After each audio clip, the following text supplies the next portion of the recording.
in the Imperial fleet that can outrun me. We are going to get an onslaught of Star Wars this year. We're going to have so much Star Wars coming at us.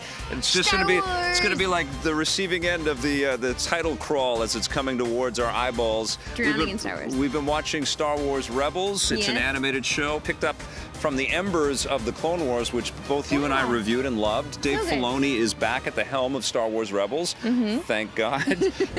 Where is the Lasat and the Mandalorian girl?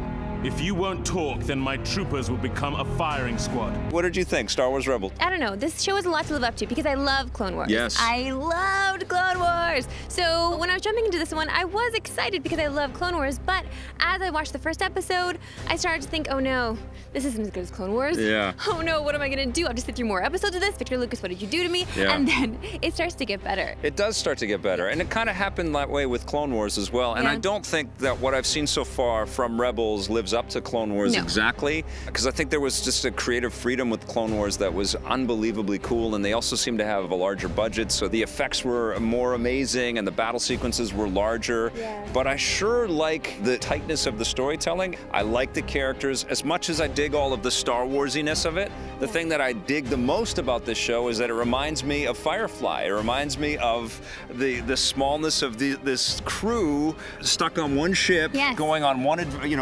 adventure after another, splitting off into different teams and groups. Well, that's what this show is.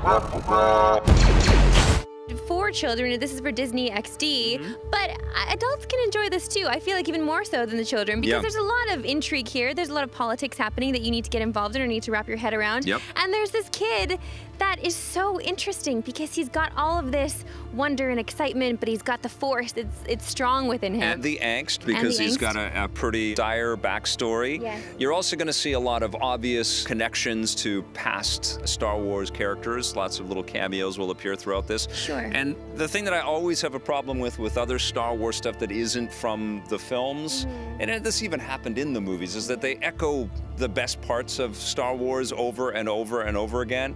I'm a bit done with it's not my fault, you know? Or I've got a bad feeling about this. Sounds like someone I used to know. There's just so many allusions to things that we are also intimately familiar with. I want there to be more stretch in all of the new Star Wars stuff that's coming to create its own identity. I do love the villain in this show called the Inquisitor, who is a little Darth Maul fused with Darth Vader. Played by Oscar Isaacs, and he knows how to play bad guys, It's really, really great stuff. I think he does a fantastic job with that. He does. Freddie Prinze Jr. is also in this. Just thought I'd throw that out there, and he is a big gamer, he's a big geek, and I feel like he definitely should be involved in a project like this. He's Kanan the Jedi, and he's teaching Ezra Bridger the Padawan. And that relationship and that dynamic is really cool.